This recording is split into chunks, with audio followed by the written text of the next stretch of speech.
Evening, welcome po sa Video Card Girl. Ito po ang inyong lingkod, Tech Jonathan. So may repair tayo dito, Gigabyte 4060 8GB. Taipan po yan. Naka-dual monitor tayo. May backlit po yan.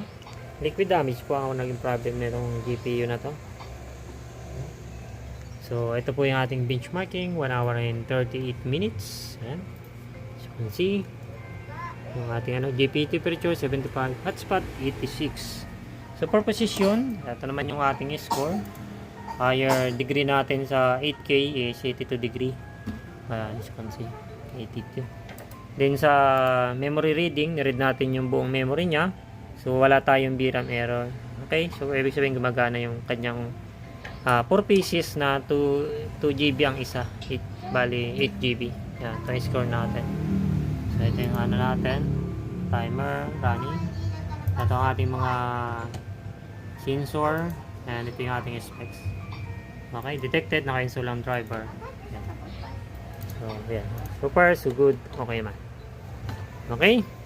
So, yan po. Pwede na po ito, sir, kuhanin. Line number 4487. Trypan po siya na GPU. So, ito yung mga naging schedule niya. Okay. So, na-repair ay February 12. Yung schedule. So, February 14 na-repair. Halos ang buwan din.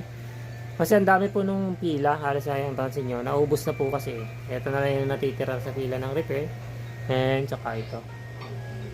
Yan na lang yung mga natitira sa pila. Tapos ito, dami na naman ito. Computer shop daw yun. Okay? So ito pala yung problem nya. Yan. Ito. Yan yung mga pinalitan natin. Itong model. Yan. So, ayan o. Yan yung mga tinamaan. Data lines po yan, mga tinamaan yan. So, yan yung mga pinalitan na natin ng capacitor. Isang piraso, saka SMD resistor. Dalawang 10K. So, yan po siya. Okay? So, okay na po yan. Line number 4487. So, perfect. Gumagana na po. So, display yung issue, yung mga naging issue niyan. So, ayan. Bawa naman Diyos ay napadisplay na natin. Boss, ano yan? Birang. Pura birang report. Yan ako lang. Sige. I-repair mo na po.